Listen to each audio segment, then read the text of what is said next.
Welcome to the Fulfillment Project podcast. I'm your host, Simpli Sara, and I'm so glad that we've connected here today.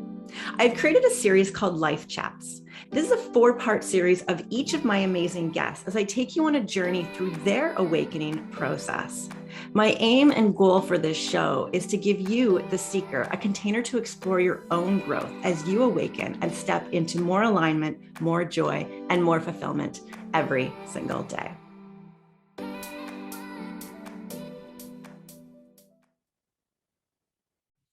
We have Alejandra here back for part 2 of her Life Chat series. Hello. Hello, Sara. Nice to see you again. Yes, you as well, my dear. If anybody didn't catch part 1 of Alex's journey here, please go back. We talk about her being so sensitive as a young child, not giving into all the conditionings of the world and staying open, but feeling like a lonely traveler and not feeling understood growing up. And, we ended the conversation with some great help and tips and insight for anybody who's a parent who feels like they have a very open, magical, sensitive child and how to navigate that. So please go back if you haven't listened to part 1. Part 2, we are diving in. We want to talk about energies. We want to talk about spirits and guides, intuition, angels, these words that are very buzzwords. We hear them a lot in the spiritual and the growth community. But even for myself, I can't say that I have a lot of experience with it. I haven't seen or sensed guides, even though I'm a very intuitive person though. So I think this will unpack a great conversation to help some other women out there navigate the own energies that maybe they feel or sense. Yes, absolutely. I hope I can bring a bigger map to talk about these terms for sure. Yes. Before we get into that, you just prompted something here, map. You really help people build maps. It's what you do, for a living, and you're an NLP, master practitioner, and helping people create these mental maps and energetic maps. Where did the word map come from for you, and how has that been so useful in your journey? I think it has to do with the lonely traveler thing. And again, me stepping in the past couple of years, especially since the shamanic ceremony, it's been an upgrade, to put it that way, in how I deliver these conversations. And so the word map is very important because I can relate to anyone with their information to create a map. And a map, meaning like this, like geometric, very basic figures. It's a blueprint for a person, even for myself, to understand their own reality, how their mind and their emotions interact with each other and construct the physical reality. And by physical, I mean body, money, relationships that they have around them. And so each person is like a planet, a universe on its own. It needs its own map. And this word is key in, having these conversations even. We need a grounding platform, something not everybody, perhaps most people here can relate to. Yeah. And I mean, this is why I created it. It's my growth has exploded by, meeting you a few years ago and having conversations, you getting to understand my map, me getting to understand your map, because there's this physical reality that we can see and hear and taste and touch, but there's also this non-physical reality of our thoughts and emotions and other energies involved that we need to learn how to navigate to feel good showing up in this physical reality. Yes, all that stuff that we can't see that affects us. I'm not talking even nothing mystical. Emotions, air, the air you breathe, like that's invisible to our eyes. Yes, Wi-Fi, Bluetooth, there's so many things out there that we use, they're there. We don't necessarily have to understand them, but understanding how to use the tool properly for your benefit is so valuable. Oh, any human from today, if you pluck them 500 years ago, they probably would have burned at the stake. I'm serious. We're all witches and wizards these days, right? You click a button, the information is on the other side of the world instantly. Just like how crazy is that? Yeah. Yes, technology is interesting because it's a digital world is non-physical. And so there is so much non-physical that we're working with, but we don't necessarily recognize it. And I find, like, 'cause literally the digital, like Instagram, it's not real. Like it's just, it's energy that is out there that is formulated into a picture. It is non-physical. And when we start to understand all these other non-physical realities that are around us, can help us navigate the different energies that are coming at us or from out and within us. Oh, absolutely. Yeah, so I'm excited for this conversation. Yeah. So how do you want to unpack this in terms of, talking about guides or spirits?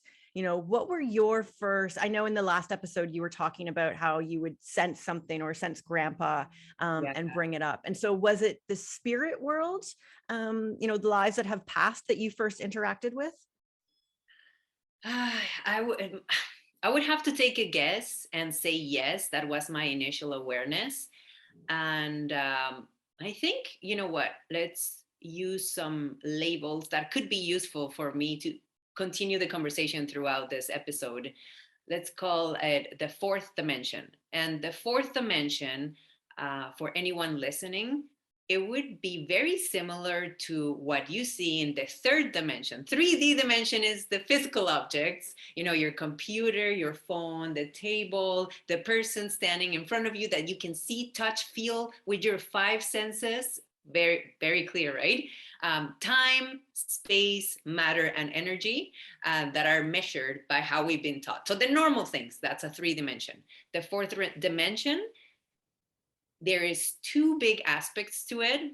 There is more, but for the purposes of this as an introduction, there is a blueprint template. So everything that exists in the physical world exists architecturally in a blueprint form.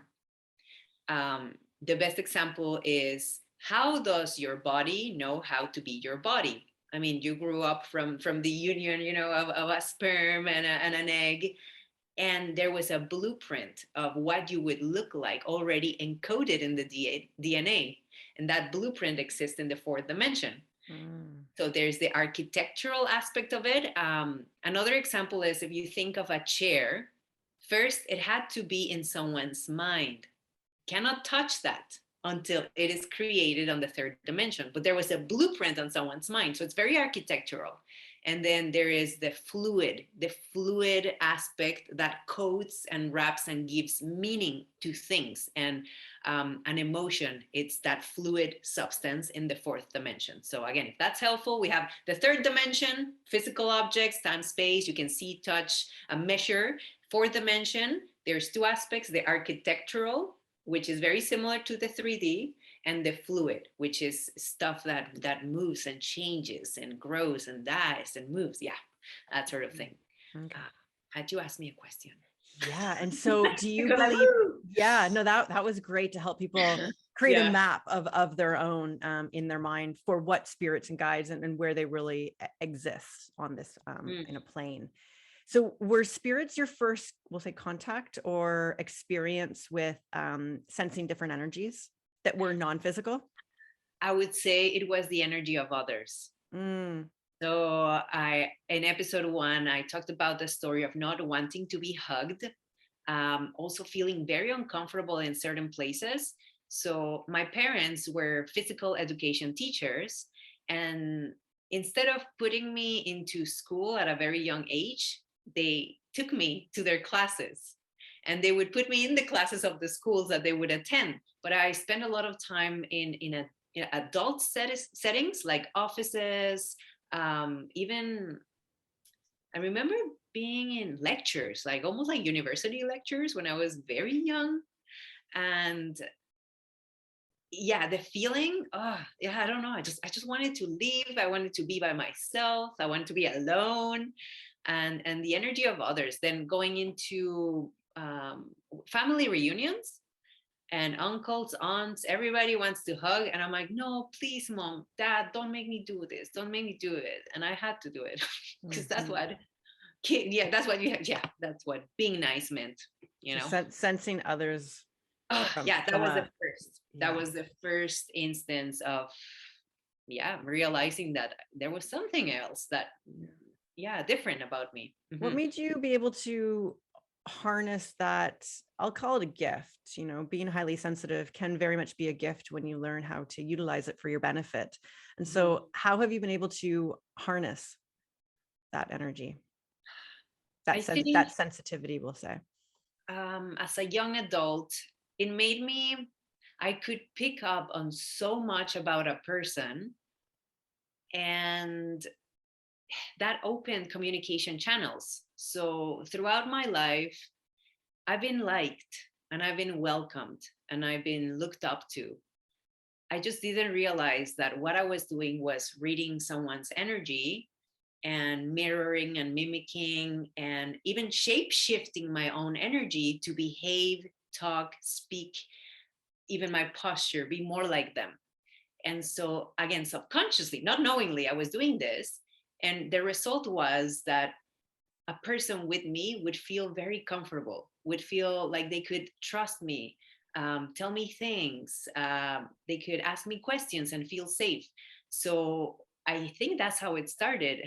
Me harnessing this power was about building relationships.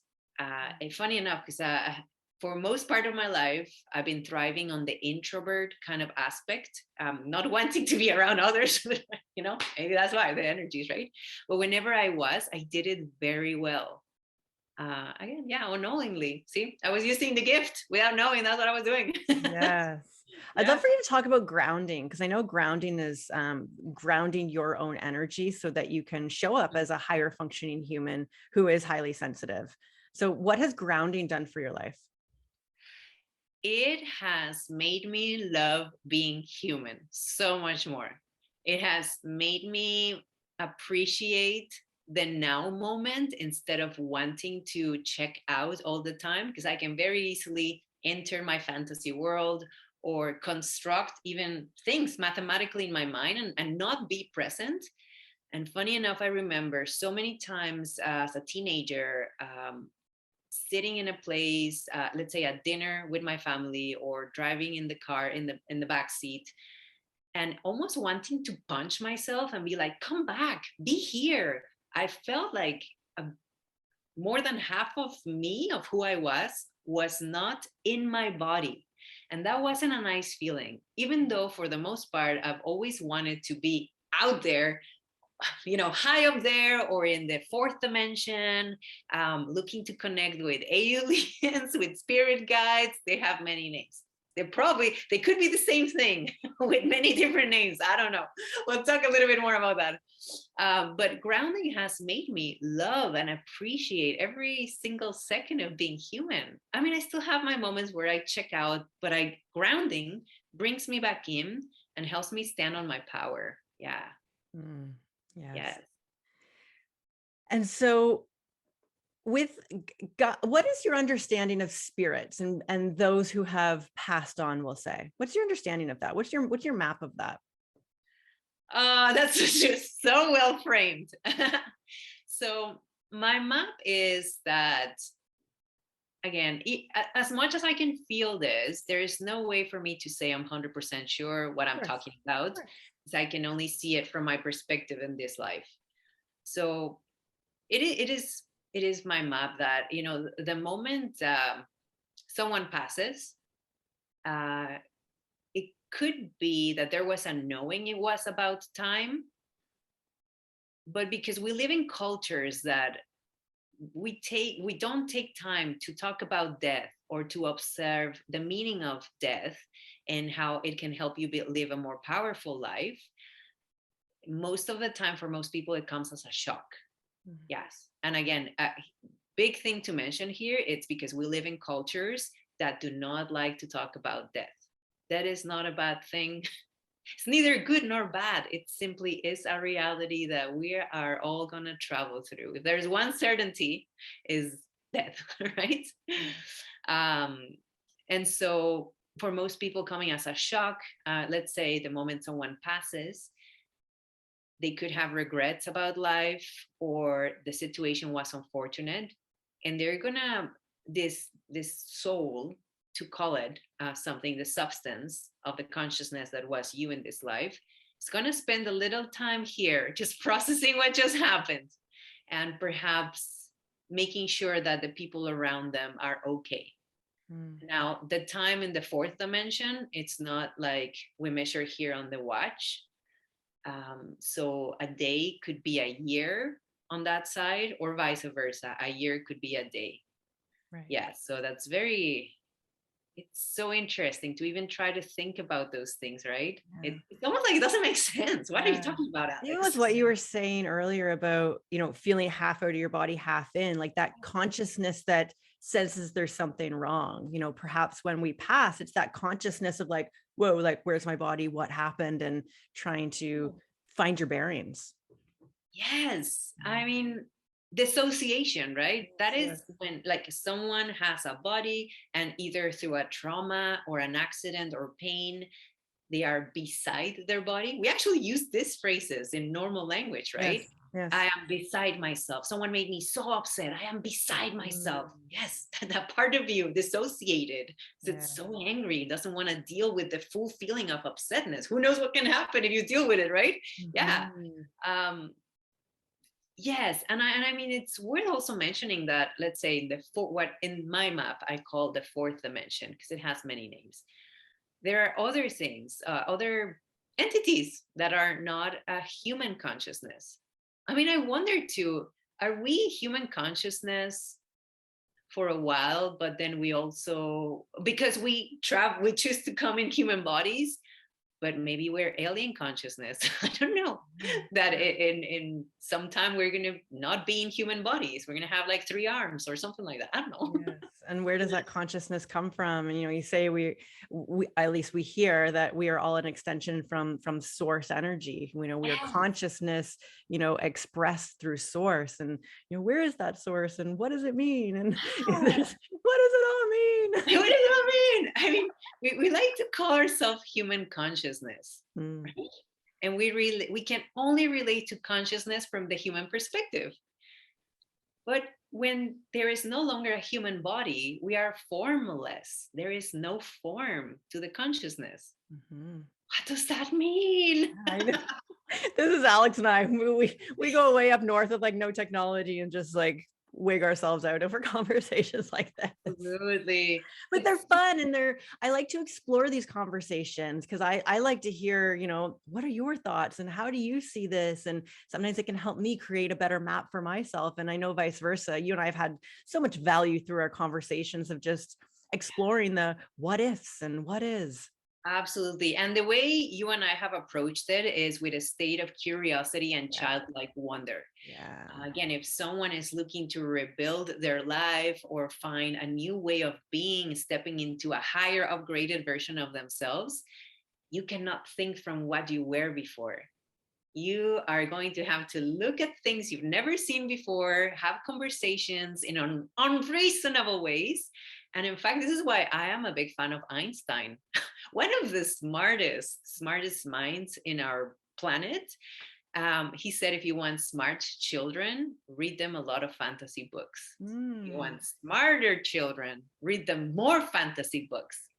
Now, in no way, he said, is education of the normal kind, what we know as mathematics, science, the way we know it, it's still important, but it's also important to always keep that mind open and curious. This is where you put in and expand new stuff. Otherwise, you're just perpetuating what you've done before. There's nothing wrong with that, unless you want to upgrade. So you look at highly creative people, it doesn't come from like the doing and the actual action. There's so much fantasy and ideation that has to happen before the actual creation. Yes. And fantasy and allowing that mind to unfold and wander brings in new possibilities. Oh, absolutely. Now, here, this could be an interesting to talk about angels and spirit guides. Again, we can only relate to the fourth dimension from our human consciousness. If we try to think of something that has no 3D body, no physical form, what it would look like in the fourth dimension. Angels. How are they depicted? you're depicted like this handsome, beautiful men and women with wings, right? Mm-hmm. Because we can only relate to the formless entities through our human experience. And it's so much more comfortable to think of praying to an angel. Michael is one of my favorite. He's around me. So it's so much easier to think of praying to Michael and him showing up as this handsome warrior-like winged man than seeing him as a bunch of eyes with many heads, like twisting and twirling, right? Have you seen the series on Netflix called Midnight Mass? Yes, I have. Yeah, the angel that's depicted there is not the heavenly angel. But yes, if anybody wants some like out there like series on Netflix, Midnight Mass, that blew my mind. I had to step back and like think about that show for a while after it ended. What a great example. What a great example. Yes, what if that is the angel? We just want to paint it nice for us because it's easier to absorb, to digest, right? Less scary. Yeah. Yeah. How old were you, or what were kind of some of the moments that you can remember of knowing you were connecting with angels or guides? Okay, the first thing that come to mind, I must have been 13, and I was staying by myself at home. I don't remember why my parents weren't there, or my brother. I really can't remember. I was watching TV, probably a movie. I had just finished watching it, and that was the time when we used to do cassettes. What was it? No, not Betamax. It would have been the next one. Cassettes. Anyways, you would press play on the cassette. A cassette. Yes. Tape. Yes. Oh my God. It's from another time. Are we talking like music cassettes, or are we talking like VHS movie VHS movies? Oh yes. Okay. Yes, VHS. Yeah. Please be kind. Rewind. Please be kind. Rewind. Yeah. At the end, yes. It feels like a past life to me. Right. Wow. So at the end, the screen on my TV would go blue. And so I was a little depressed around that time, probably because of my weirdness and feeling lonely and alone that I've been feeling for the most part of my life, until I found there's guides all around me. So the screen was blue and I was crying and I was saying, I don't understand. And then the screen turned, like when there's static and it's all fuzzy, it went like, and then it went blue again. But that caught my attention. So I looked at the screen. And then, this is how I remember. It said my name. The next time it went like, it said Ale or Alejandra. I can't remember, but I remember knowing it said my name. And then it said, you're special. And then that was it. It went back to blue. And I remember being like, what just happened? Like, did it sounded like it said that? But I stopped crying. At that moment, what it did for me was that I stopped crying and I entered this space of mysterious, mystical feeling energy, just from perceiving that. I didn't feel it around me. It's just the fact that the TV did that made me stop crying, made me stop feeling sorry for myself, and made me feel like perhaps there was someone watching over me. And that was key. Again, comforting. Yeah, it was comforting. It redirected where my energy was. So whether it was actually what happened or not, the important thing was that by redirecting my energy, instead of going down depression that weekend, that didn't happen. I was a different person. Yeah. Yeah, I think this is good because before I really started studying energy, and we're talking like over 10 years ago back, I would think of guides or angels, and you're expecting to see this like figure that shows up in the room in like 3D human form. And for most of the people that I've talked to about their experience with guides, it's not the physical form that you're looking for, because it is not physical form. There are signs or happenings like that, or there can be a figure that maybe is seen with the visual eye, but it's different sensations that you're tapping in, or different sensitivities that you're tapping into, senses. Yes. You know what too, which was interesting for me to learn. Sometimes these energies come to you through other people. Like someone might in a conversation say something that is the answer to a question you had or a problem you've been. And if you're not paying attention, you miss it because it came from another person. And me, I remember always expecting, and this is what's been the most frustrating thing about my gift, is because I know there is people that see these energies. I know there's people that hear these energies. And this is what I used to say, I got the shitty one. I feel it, but I'm not 100% sure because it feels like the temperature just changed in the room, or it feels like a mild type of pressure. So I'm always second guessing myself. Why did I have to get the shitty one? You have to learn a different method of communication. Exactly. Yes. It made me work so hard. That's the thing. And I'm grateful for getting the shitty one, because that's the reason why I've worked so hard to look at information on different, again, religions, practices. And this is where I can map things for people. There's others who are seeing things. I just connected with 2 mediums actually, where the entities come into their physical body, and I can map stuff for them. I don't have that experience, but I have maps. Yeah.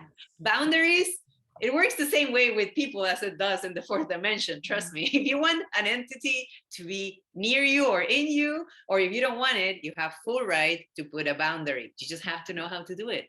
Let's talk about that, because there is dark light, there's dark, there is light, there is, I don't want to say good or bad, but there is different levels of that entity and energy. And so is there any danger with playing with energy, or what is your insight with that, or your speculation of playing with energy too much? I think play is a natural state of consciousness. Yes, and hence the reason we are here to experiment with these 3-dimensional bodies. It has to do with the intention and the energies associated with it.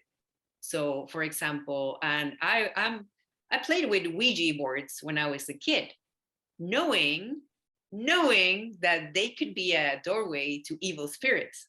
So yeah, I knew that, right? And at that moment, when we were younger with my group of friends, when once in a while they would get curious about these things, and I'd be like, yes, best weekend ever, finally. Like, yes, let's go. Yes. Right? We would have this naive curiosity. And that's often how humans discover things in life, right? Whether that's sexuality, whether that is traveling to somewhere and being reckless, drinking, like all of those things, right? It's in our nature to be naive and reckless. But you know what? I think if there was more guidance around, these conversations could be had clearly, right? Mm-hmm. So I think it's very important to play and get curious. And if there is a book on astral projection, meaning when you sleep and you can unfold your consciousness and travel, that is different than dreaming, right? It's good to read the book and play with the techniques.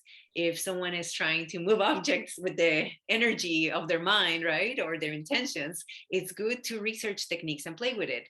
And now what is very important, and this is something that I have recently learned when I started studying Akashic records, there are many levels. The same way, there are all these different personalities of people you know in your life, I know in my life, and there are some that you would hire as a coach and some that you wouldn't even ask for advice, right?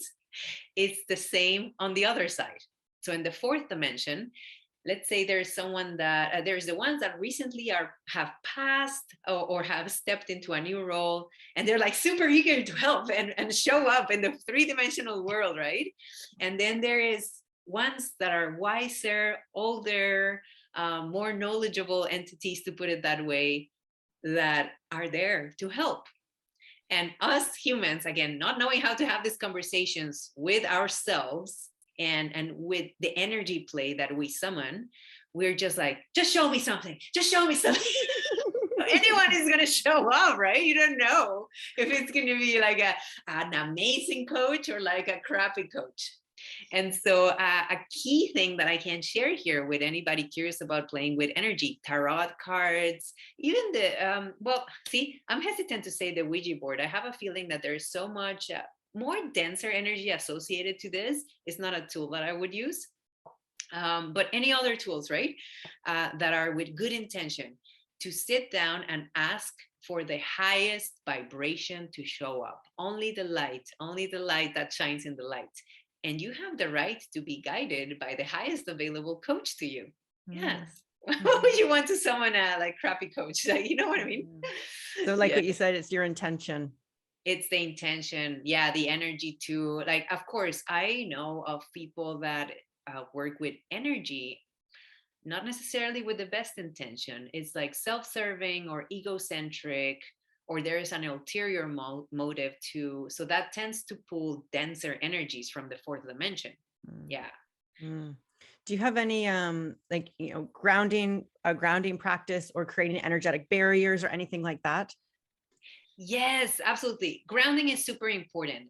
And so looping it back to having been someone that always wanted to go up or out in my energy, not wanting to be in my body, what happened is there was a point where I did reach a ceiling with my abilities.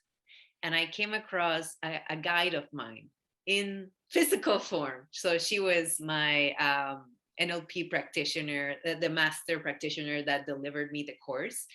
And she said one of the biggest pieces of information that I cherish, treasure, and share with others are that the only way to go higher is by grounding. It's like the pendulum effect. If you want to go more to this side, you have to go more to this side. So put it in a vertical context, the more grounded you are, like a tree, the more spread out and firm your roots are, the higher and more beautiful that tree is going to grow. As above, so below. Exactly. It's that law. What is that law? The law of correspondence. But I believe it's the law of correspondence. Yeah, as above, so below. As above, so below. So grounding as a key practice. I do it daily. There are some days that I don't do it because sometimes my ego, perhaps my mind, is like a child. I don't want to brush my teeth. So it says, I don't want to ground. I'm good. And then I go out in my day and I'm like, oh my goodness, I should have grounded. So to define grounding, as I know people, there's a term thrown out there, sometimes not explained. Grounding is the feeling of being present in the now and in your body. And everybody throughout their lives, if they pay attention, they're going to be able to notice they have something that grounds them. Sometimes it's taking a shower and feeling the water cleanse them and make them feel the feeling of their skin. Putting the feet barefoot on the ground, grounding. It's in the name, right? And from there, exercises, grounding for us women that tend to expand our men, being with our spouses, our partners, or with the flip side of our energy is grounding.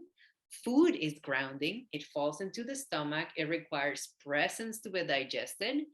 And then from there, we can get into fancy techniques. I mean, I developed the map for the grounding blueprint, which is the purpose of that blueprint is to have you stand present in your power and put a boundary for what you want in your life or don't want in your life. And that goes both for three-dimensional for other people, and also it goes for the other dimensions as well. Yeah. Yes. Yeah. If anybody's interested in learning more about grounding, are they able to reach out to you, connect with you on Instagram? Because you have this grounding blueprint.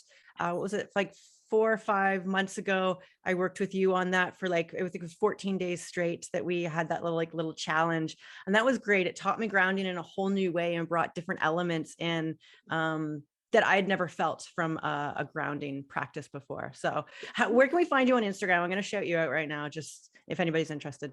Yes. Ale Diaz with a Z, Ale Diaz me. Yeah, awesome. So that's my Instagram handle. And you know what? Bringing this up, Sara, I think is recharging it.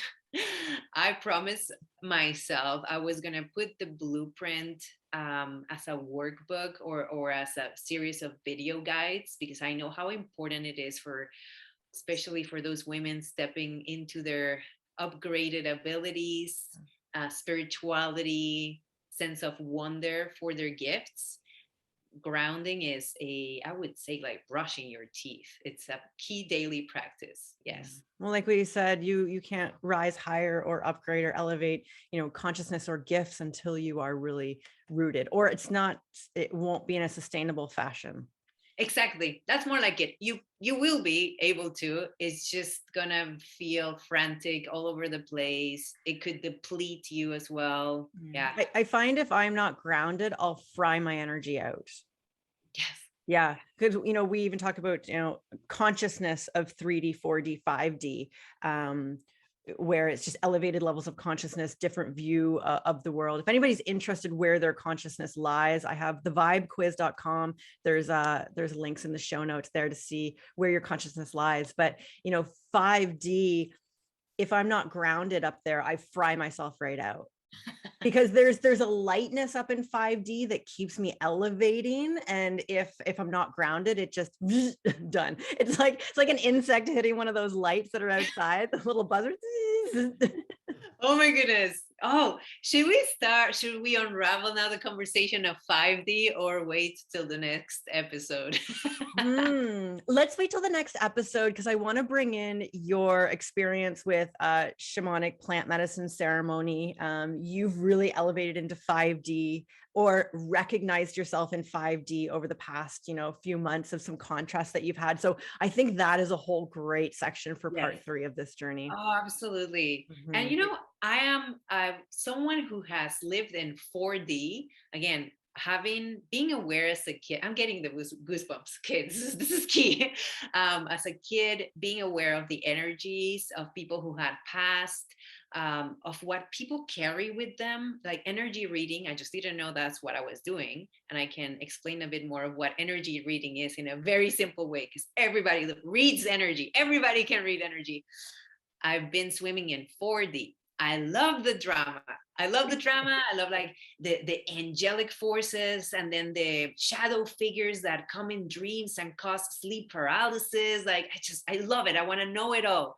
And it wasn't until I met you that I was like, wait a second, what is this place Sara is talking about? It took me a bit to connect that there was another place we could travel, and that's 5D. That's 5D. I think one time during our conversations, you're like, I see you up there in 5D, and like, la la, peace and love. And like, it's just very like, it's bright and light up there. And then I know now with you experiencing that, we can have more grounded conversations about it. But yeah, because I remember when we met, you're like, I love to play with like the aliens and the energies and the guides. And I'm like, for me, that doesn't excite me that much. I'm like, give me peace, give me space, give me groundedness, give me enlightenment.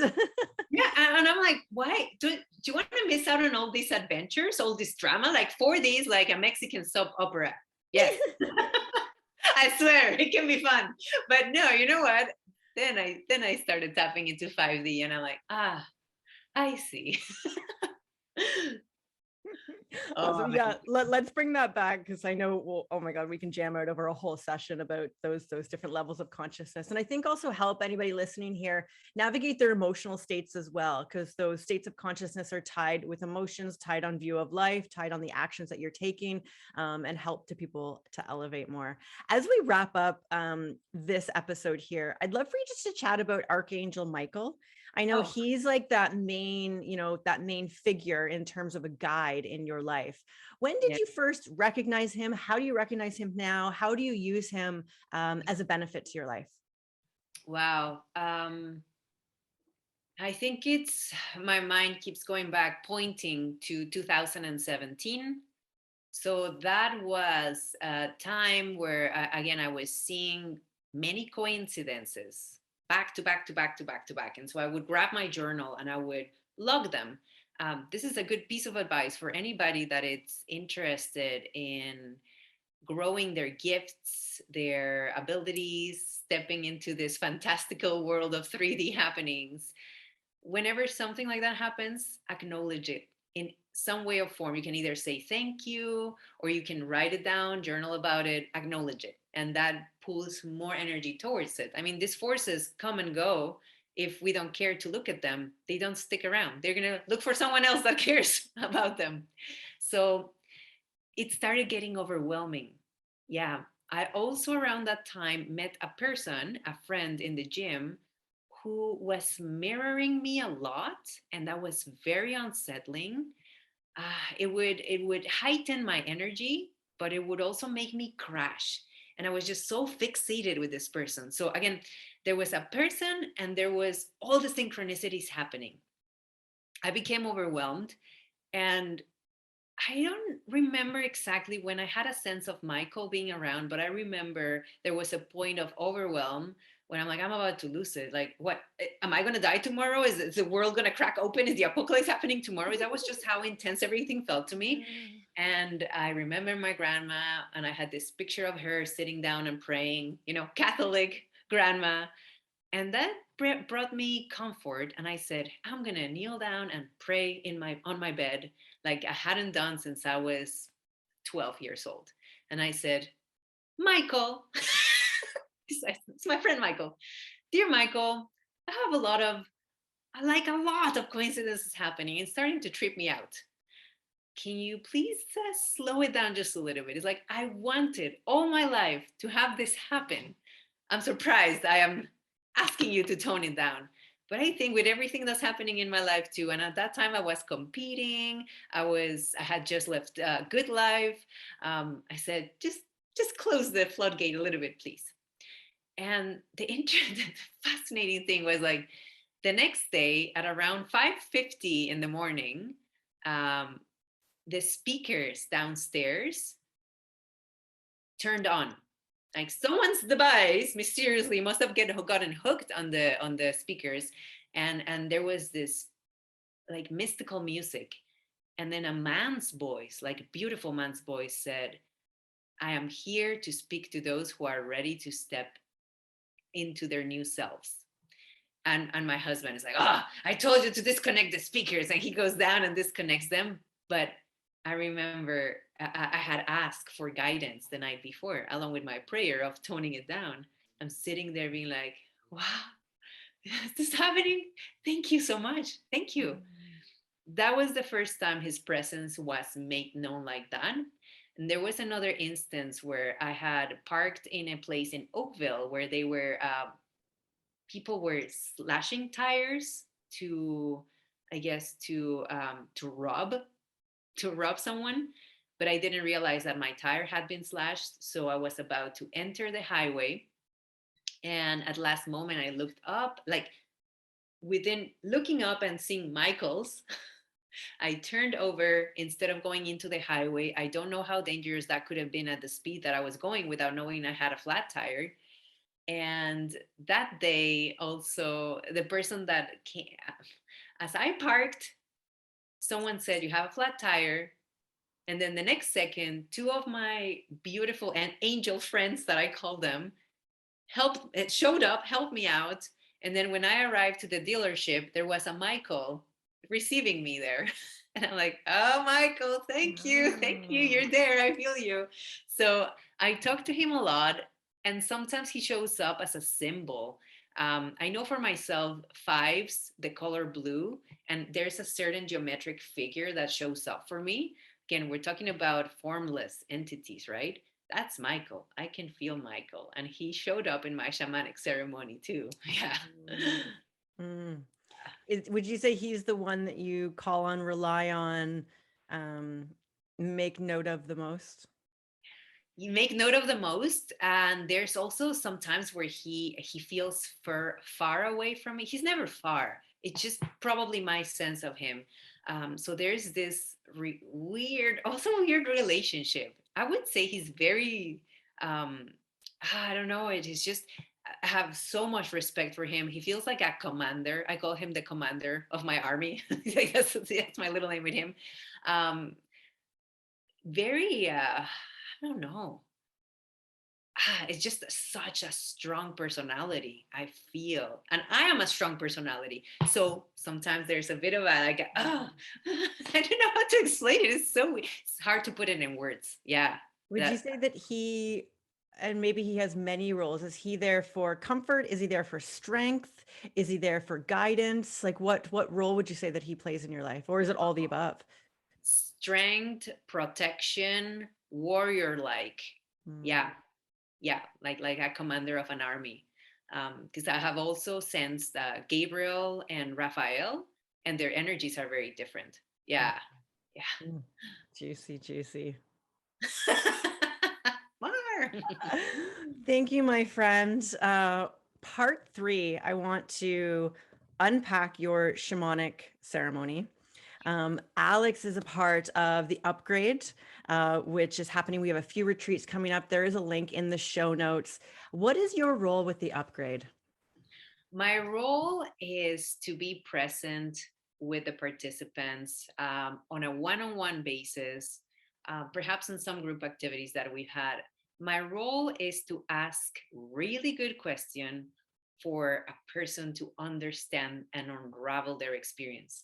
So they'll do the prep work. Prepping is of the mind and the physical body. And then afterwards is the integration.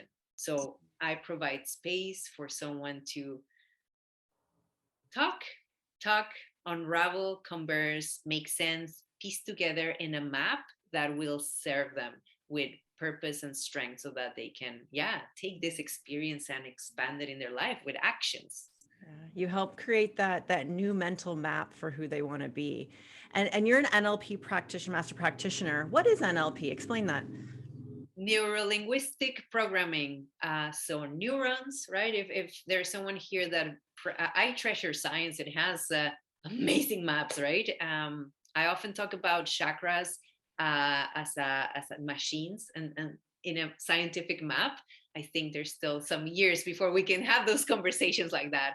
But so neurons, right? The makeup of our brains, where information is stored and expanded, and that causes the cognitive and consciousness growth. Linguistic, language, and this is why they're asking really good questions. It's part of what I do. When someone speaks, reality is being created and reality is being rearranged. Reality is also being anchored through language, and programming is, what is the program do you want to follow? Do you want to perpetuate who you have been, recreate the past because it's been great and you want more of it, or that's no longer serving you, and you have this awareness of your energy, of entities perhaps, or of certain actions you have to take into your life and with those you love, and you need a new map. So that's the programming part. Neurons, language, and programs, maps. Yes. And this is what the upgrade is all about. It is to help people create new maps. So it's, new language, new behaviors, new actions to ultimately create an entirely new life, an upgraded version of yourself, the person that we want to step into. Just sometimes we don't know how to step into that person. Right. You don't need to be, so if you're listening and you're taking the upgrade, you're not a lonely traveler. That was my story. This is a chance to travel with others who you're entering the fourth dimension, the fifth dimension, and there are others who have been there before and can help you with maps to understand and process this and integrate this faster. Yes. Mm-hmm. Yes. If anybody's interested in the upgrade, Alex and I helping you navigate a new creation of yourself, new creation of actions, new creation of thinking.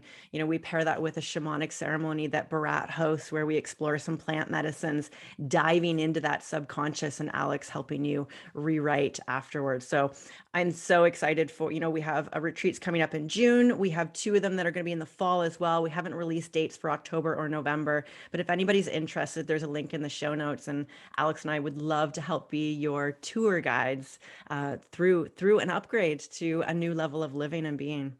Absolutely. I'm so excited. Wonderful. Thank you for your time and your presence on this part 2. We're going to come back for part 3 and unpack more of your journey, more lessons. We're going to talk about 3D, 4D, 5D, and your shamanic experience and what you brought back from that. Absolutely. I'm so excited to share that. Thank you, Alex. Thank you. Thank you for joining me on this episode today. My website, simplysara.com, is a great place for me to continue to support you on your journey to alignment, joy, and fulfillment.